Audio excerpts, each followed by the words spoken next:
let's say if I want to overcome a tangible fear, there is a tangible fear in life and I want to overcome that. Take a very practical one, going out in the night, being alone, being a woman, I'll focus on the measures that I can take. Yes, obviously. The land is full of robbers and looters and ruffians and rapists.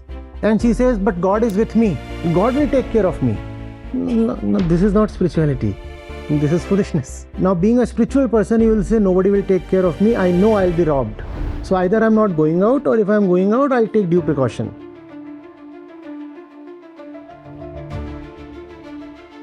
I don't live on beliefs. If you find somebody engaging in irrational conduct, for sure that person is not just not rational, he is also not spiritual. It's not about a particular principle or a particular way of behaving. It's about checking where you stand and where you are coming from. You are coming from a belief, and that belief is baseless, as all beliefs are, and it will put you in deep trouble, as all beliefs do. It sounds rational. It sounds absolutely rational. Yes, yes. And there is no dichotomy there. So that means spirituality is rationality. So spirituality does not limit itself to rationality. It also examines the rational one.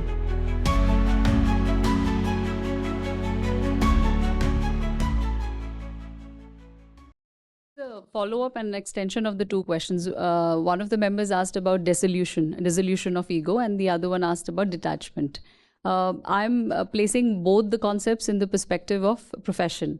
So in the field of education, how important it is for people who are educating young minds, whether they are in schools and colleges, how important it is for a professional to be identity-less, or rather beyond identities, let's say, or have multiple perspectives. So I have two questions. One is this, not having a specific rigid identity framework, how important it is? When it comes to day-to-day transactions, for example, being a teacher, one will carry an identity.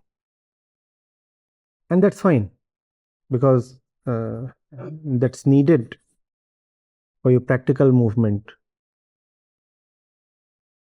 But beneath and beyond all the identities that you carry, there has to be freedom from identities.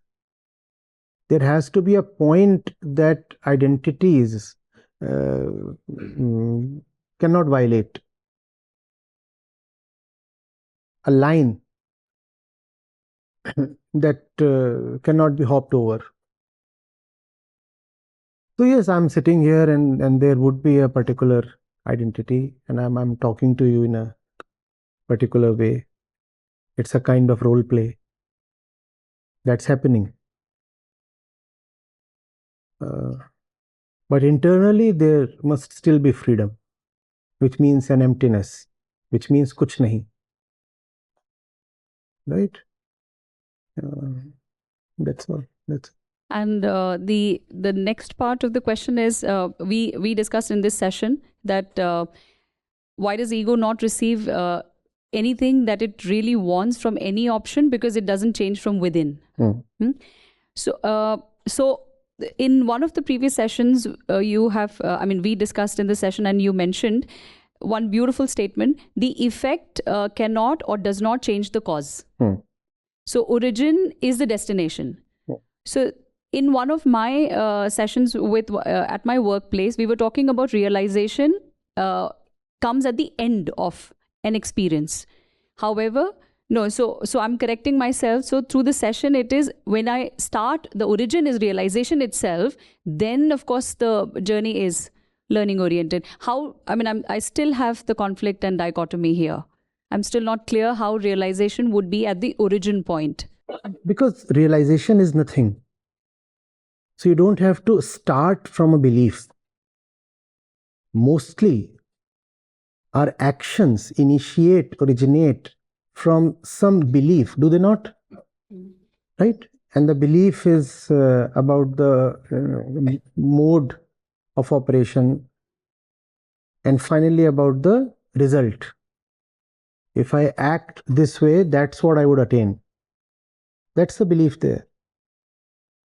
So, starting from realization or starting from the destination itself would mean that you are not starting from a belief.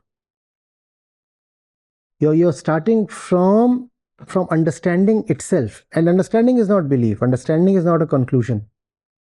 In that sense, understanding is quite empty. Understanding itself is nothing, kuch nahi. That's where you start from. Are you getting it? When there is a belief, then there has to be an investment in the future. The belief says, here I stand, unfulfilled, act this way, and you will receive a reward in the future.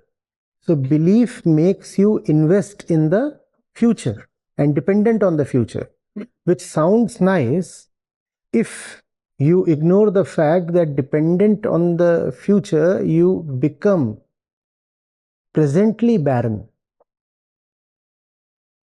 The future is a concept, the future is an idea, is it not? All you have is this. And the belief says, act in a particular way, and in the future you will attain something.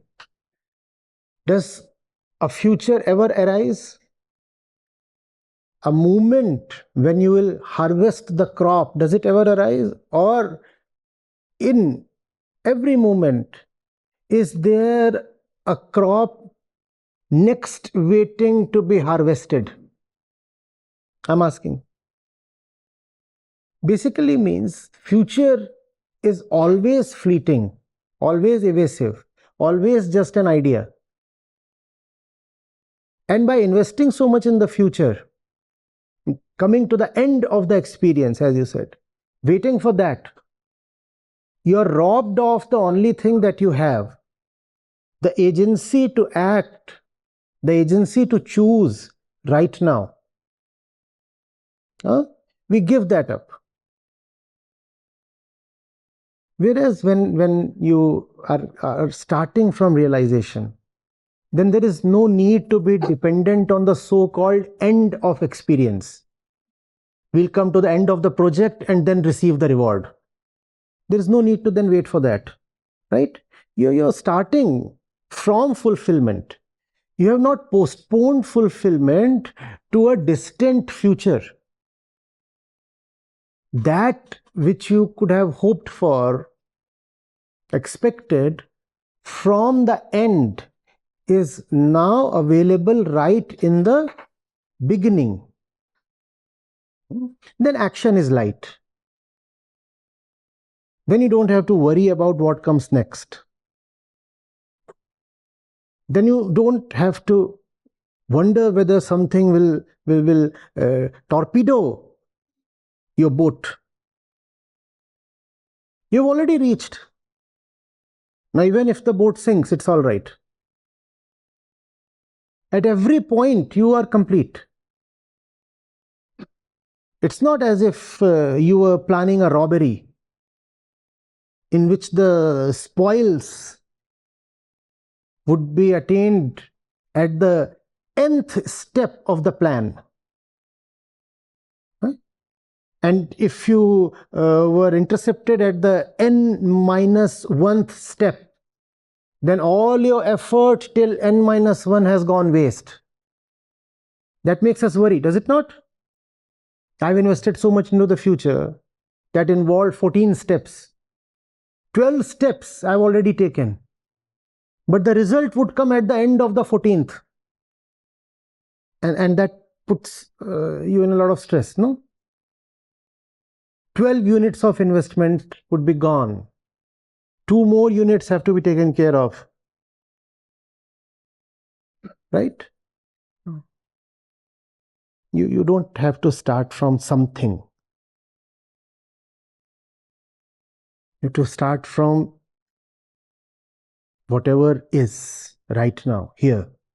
That's it. It's very simple. Just that we are not accustomed to it, so it sounds a bit strange. But then how do you put it? Let's say if I want to overcome a tangible fear. There is a tangible fear in life and I want to overcome that. If it's factual, if it's factual, there is no question of overcoming it.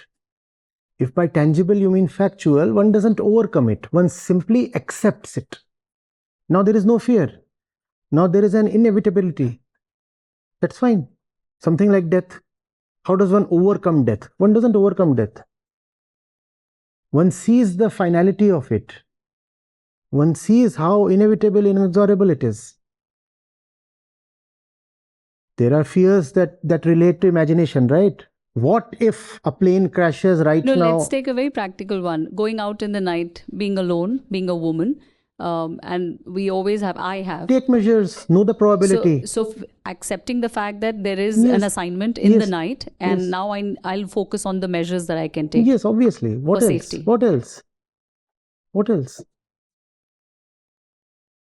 And this will categorize as realization? Beginning, starting nothing, from not nothing. realization, as an acceptance will be the point of understanding. It's the very ground of movement. It's not a particular movement. It's not about this. It's the space in which the right movement happens. That is realization. It's not a principle. It's not a yardstick or a guideline you can adhere to. I don't live on beliefs, which may also mean that there is somebody who says, I believe in God, so I'll go out at night and God will take care of me. Now, being a spiritual person, you will say, nobody will take care of me. I know I'll be robbed. So either I'm not going out, or if I'm going out, I'll take due precaution. Now, that's coming from a more spiritual mind. Instead, we'll say, look at that one. Very faithful. Deep astha in God. The land is full of robbers and looters and ruffians and rapists. And she says, but God is with me. So let me put on my minis and wander out. Because God will take care of me. No, this is not spirituality. This is foolishness. Are you getting it? It's not about a particular principle or a particular way of behaving. It's about checking where you stand and where you are coming from. You are coming from a belief, and that belief is baseless, as all beliefs are. And it will put you in deep trouble, as all beliefs do. Are you getting it? But this doesn't sound spiritual, does it? It sounds rational. It sounds absolutely rational. Yes. And there is no dichotomy there. So that means spirituality is rationality. Then. Beautifully put. Yes, obviously. Rationality is fully contained within spirituality, just that it's a subset. So spirituality does not limit itself to rationality. It also examines the rational one.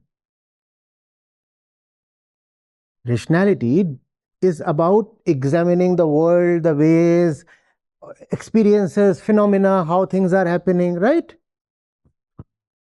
Logic, science. In this situation, exemplifies, sir. For example, I'm stepping out in the night. So I'm examining the world, my mode of transport, the time, all that I'm examining. Yes. How do I examine myself? What do I look into within so that I'm prepared? So for example, if you are rational,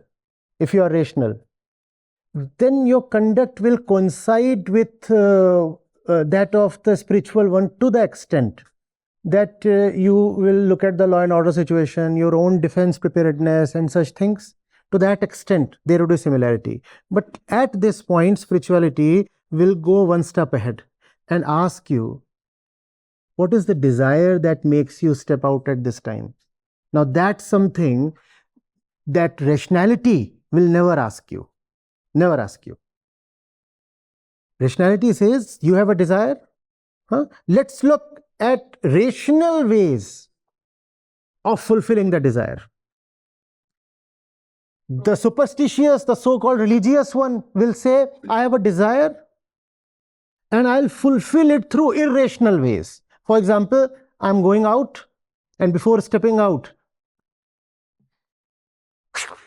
now I've received a kavach.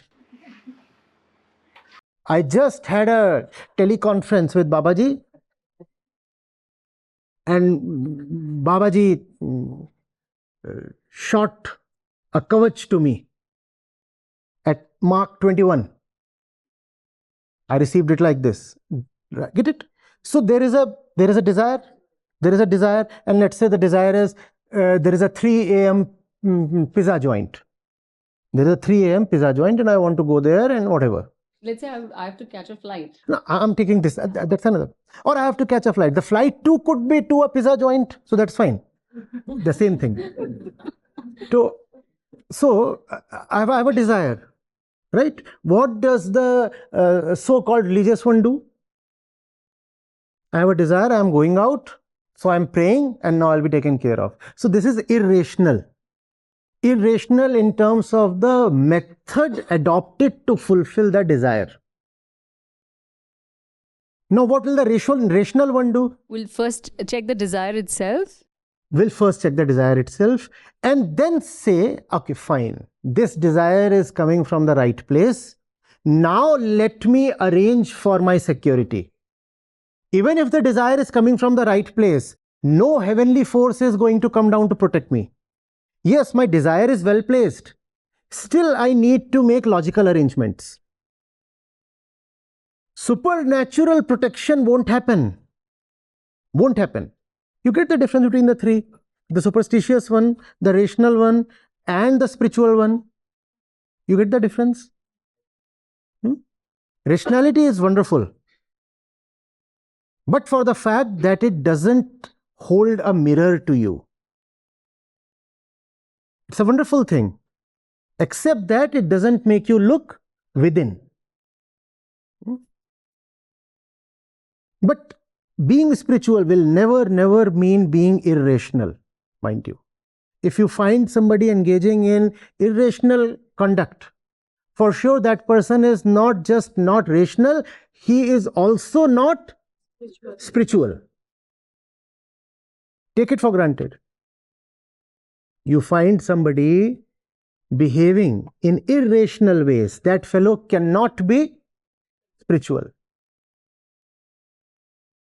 So spirituality is, you could say, broadly, rationality plus self-knowledge. All rationality is definitely contained in spirituality. Thank you, Acharya Ji.